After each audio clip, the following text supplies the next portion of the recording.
Welcome back, everybody, for another deep dive. And today we're going deep into the world of televangelism, Oh, yeah. but specifically the controversies surrounding Joni Lamb, Right.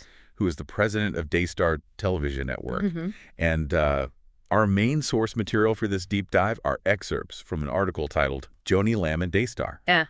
Allegations of Misconduct and Controversy." All right. Now, we've all heard stories about, Uh. televangelists and their, sometimes questionable behavior. Right. But this one goes way beyond, like a misplaced casino membership or something. Oh, Trust me. okay. Intrigued. Yeah. So, Lay it on me. right off the bat, one of the things that's really striking is the sheer scope of the allegations against her. Okay. It's not just one thing. Right. We're talking about real estate holdings worth millions of dollars, Wow. accusations of using the ministry's private jet for personal trips, Mm-hmm. and even whispers of a possible cover-up of, some pretty serious stuff. Mm-hmm. It sounds like a lot to unpack. It really is. Yeah. Like, just to give you an idea of what we're dealing with here, the article details how Joni Lamb owns 7 properties 7. across multiple states, Oh, my goodness. totaling $11.7 million. Wow. That's a lot of properties. It's a lot of property. Yeah. Like, think about that for a second. Yeah. A $2.9 million primary residence. Okay. A nearly $4 million secondary home under construction. Wow. And a beachfront condo in Florida, also at $2.9 million. It makes you wonder, right? Like, if you are someone who donates to Daystar believing that, your contributions are supporting their religious mission, Right. how would you feel knowing that a good chunk of that might be going towards, a beachfront property instead of, say, charitable work or something like that? Exactly. It's just that disconnect between preaching humility and accumulating wealth. It's pretty wild. It really is. And it's not just about the optics either. Yeah. It raises some serious questions about financial management, especially for a nonprofit ministry that relies so heavily on donations from the public. Exactly. Nonprofits are, they're governed by very specific regulations, especially when it comes to things like salaries and how the funds are utilized. Yeah. The idea is that, you're prioritizing the organization's mission. You're not prioritizing personal enrichment. Right. And speaking of salaries, the article mentions that Joni Lamb's compensation jumped significantly after her husband and Daystar co-founder Marcus Lamb passed away in 2021. Okay. And her salary in 2022 was over $1 million. So this is where things start to get even more complicated, right? Because while it's not unheard of for nonprofit leaders to receive substantial salaries, Right. the optics of such a dramatic increase, especially in light of, all these other allegations, it raises concerns about transparency and accountability, Of course. Remember, these organizations, they operate on public trust. Yeah. And situations like this can really erode that trust very quickly. Absolutely. And then on top of all that, there's the whole issue with the private jet. Oh, yeah. What about that? So the article alleges that Joni Lamb used Daystar's jet for personal travel, Okay. including trips to visit Dr. Doug Weiss. Who's that? He's a sex therapist Okay. with whom she later started a romantic relationship with. Okay, so this is interesting because, while personal choices are personal choices, right? Yeah. When you're the head of a ministry that's funded by donations from people, Right. using those resources for personal convenience, Yeah. that's a major breach of trust, It is. Donors expect that their contributions are being used for, the stated religious purpose of the organization, not to, fund someone's, travel expenses and things like that. For sure. It creates this sense that there's no clear separation between ministry assets and personal use, which can be very troubling for people who support the organization. Right. And speaking of Dr. Doug Weiss, their marriage in June 2023, Oh, wow. just months after Marcus Lamb's passing. And right after Dr. Weiss went through his own very highly publicized divorce. Oh, wow. Definitely added more fuel to the fire here. So it's not so much about the marriage itself, right? But it's more about the context. Right. Dr. Weiss is known for having some, shall we say, unconventional views on sexuality, Right. which may not align with Daystar's, core Christian audience. Yeah. And again, it goes back to this question of leadership and alignment with the organization's values, Right. Like a leader's personal choices are going to be scrutinized. Yeah. Especially when it's within a religious organization like Daystar. For sure. You know what I mean? Absolutely. And then we get to the most serious allegation. Oh, no. The one that makes all this financial stuff feel almost minor in comparison. Oh, gosh.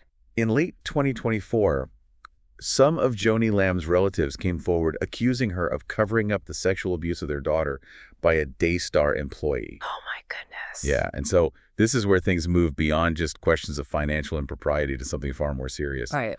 It becomes about protecting vulnerable individuals and ensuring a safe environment within the organization. Yeah. And these accusations suggest a potential failure to properly address these serious allegations of abuse. Right. Which, if true, would be a major ethical lapse for any organization. Yeah. Let alone one that claims, such high moral ground. For sure. And, it's a heavy accusation, for sure. And the article does mention that Daystar conducted an internal investigation. Okay.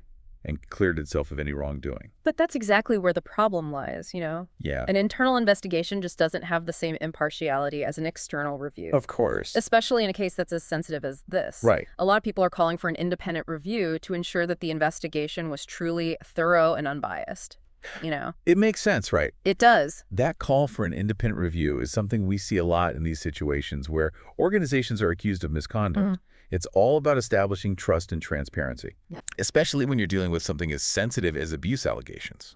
Absolutely. The lack of perceived transparency can be just as damaging as the allegations themselves. Right. Especially for an organization that relies so heavily on public trust like Daystar does. Exactly. And, so we've gone through some pretty major accusations here. Yeah, we have. From, the lavish spending and the potential misuse of funds to the controversial marriage and then this possible cover-up. Yeah. And it all paints a picture that, at the very least, raises a lot of questions about Joni Lamb's leadership. Right. And Daystar's adherence to its stated values, And what's really crucial to remember here is this isn't just about one person or one organization. Right. This whole situation raises bigger questions about accountability and transparency within religious broadcasting as a whole. That's a good point. So, because let's face it, religious broadcasting is a powerful force in our society. Yeah. It influences millions of people, and it handles huge amounts of money. So the question becomes, how do we ensure that these organizations are being held accountable? Right. How do we guarantee that all these donor funds are being used ethically and responsibly? Yeah. That's what we need to dig into next. Absolutely. Oh, thank I you. guess so, too. So we're left with this question, how do we ensure accountability and transparency within religious broadcasting? Yeah, it's a big one. It's huge, right? It really is. And I think to understand the complexity of it, it helps to consider the context a little bit. Okay. Religious organizations, including those in broadcasting, they often enjoy certain benefits, right? Like tax exemptions because they're considered charitable entities. Okay. But with those benefits comes a responsibility to be transparent and accountable to the public, especially those who support them financially. Okay, that makes sense, but what does that accountability actually look like practically? Right. How do we move from, this theoretical ideal to actual safeguards? Well, I think one crucial step is greater financial transparency. Okay. Think detailed public reporting of income and expenses, making it readily accessible, not just tucked away somewhere on page 47 of a PDF that you have to download. Right, exactly. And mandatory independent audits. Okay. Not just at the organization's discretion, but as a standard practice. Yeah. I mean, in this day and age, we can track our online orders with incredible detail. I know, right? So surely we can expect at least that level of clarity from organizations that are managing millions of dollars in donations. Precisely. Transparency builds trust. Right. But it's not just about the numbers. Okay. There also needs to be a clear, safe, and accessible process for reporting concerns, especially regarding potential misconduct or abuse. Yeah. And this system has to genuinely protect those who come forward to make sure that there's no fear of retaliation. Yeah, creating that kind of culture where speaking up is encouraged and protected seems so vital, especially after those accusations of a cover-up at Daystar. Definitely. But let's be real. Sometimes, even with the best systems in place, things can still go wrong. That's true. Right. And that's where the concept of an independent review comes in. Okay. Remember when we talked about Daystar conducting its own internal investigation? Yeah. Well, in these kinds of situations, especially when there are serious allegations like this, Right. an independent review conducted by a neutral third party can be far more credible and reassuring to the public. So it's like having an outside set of eyes. Yeah. Someone who doesn't have a vested interest in the outcome. Right. To ensure that things are handled fairly and thoroughly. Exactly. Okay. But this whole conversation about regulations and oversight, it can get a little bit, preachy. Yeah. You know what I mean? Yeah. Like some folks might see it as like an attack on religious freedom. That's a valid concern. And it's important to emphasize that this isn't about targeting religious organizations specifically. Right. It's about ensuring that any organization, particularly those enjoying tax-exempt status and handling public donations, operates ethically and transparently. Yeah. It's about holding those in positions of power accountable, regardless of whether they're leading a church or a charity or a corporation, for that matter. Right. It's about like leveling the playing field, so to speak. Exactly. Okay. And in the case of Daystar, the media has played a big role in bringing these allegations to light. Oh, absolutely. The media, especially in investigative journalism, plays a critical role in a functioning democracy. Right. They're the watchdogs, holding powerful institutions accountable, asking tough questions, and uncovering potential wrongdoing. For sure. And in this case, they've shined a light on some very concerning allegations. Yeah. And it sparked these important conversations about accountability and transparency within religious broadcasting.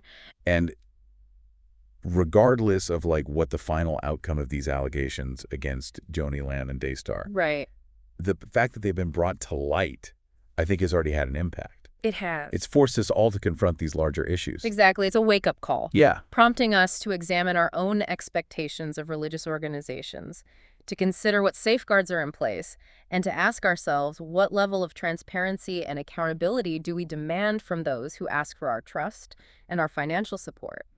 It's a lot to think about. It is. And it can be tempting to get cynical when you see, these kinds of scandals unfold. Yeah. But it's important to remember that there are countless religious organizations out there. Absolutely. Doing incredible work. Yeah. Genuinely serving their communities and making a positive impact. It's crucial to not paint all religious organizations with the same brush, Right. The actions of a few shouldn't tarnish the reputation of the many who are operating ethically and making a real difference. So we've talked about the issues we've discussed, the need for greater transparency and accountability. Yeah.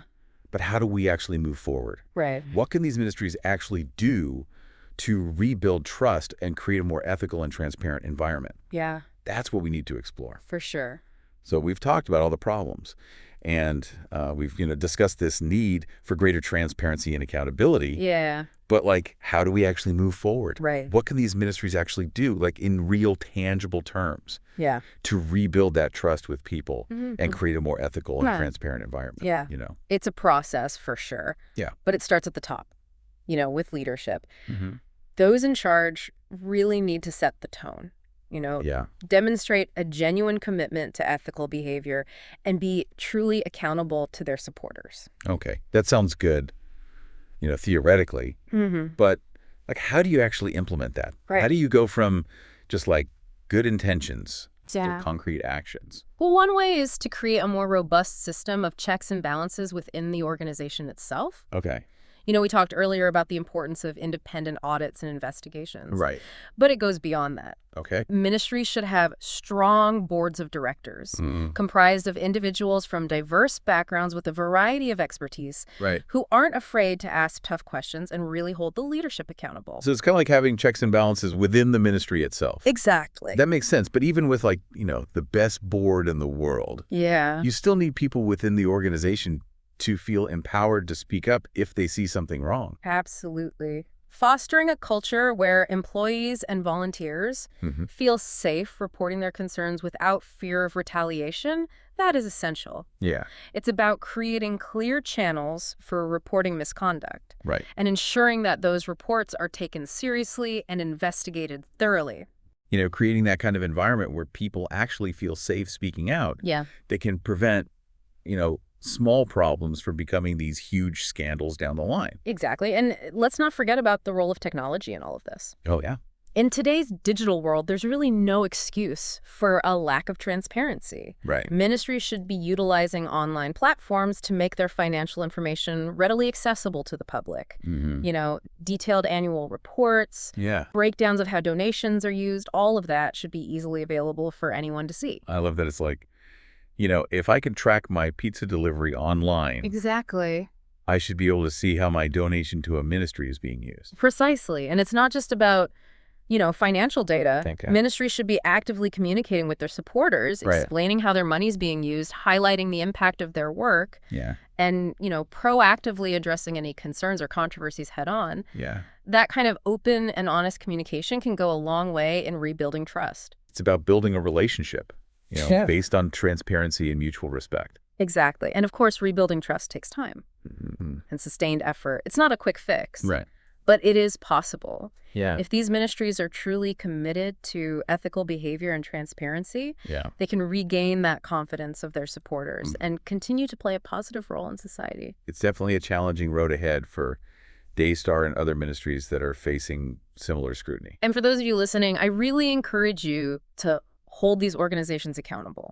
Ask questions, demand transparency, support ministries that are genuinely committed to ethical practices.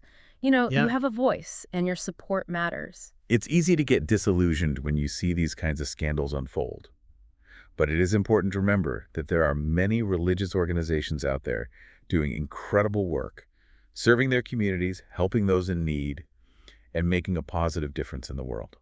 Let's not let the actions of a few overshadow the good work that's being done by many. Well said. Ultimately, this deep dive into the controversies surrounding Joni Lamb and Daystar has highlighted something crucial: the importance of critical thinking, questioning assumptions, and demanding more from those in positions of power. Whether it's a religious leader, a CEO, or a politician, we must hold them accountable. Truth. Well, folks, that wraps up our deep dive into the world of Joni Lamb and Daystar. We covered a lot of ground today, from lavish lifestyles to allegations of abuse, and we explored some potential paths forward for greater transparency and accountability. It's been a fascinating, albeit challenging conversation. And as always, we encourage you to continue exploring these issues, stay informed, and, engage in thoughtful dialogue about the role of faith and accountability in our society. Couldn't have said it better myself. Until next time, stay curious, stay informed, and keep diving deep.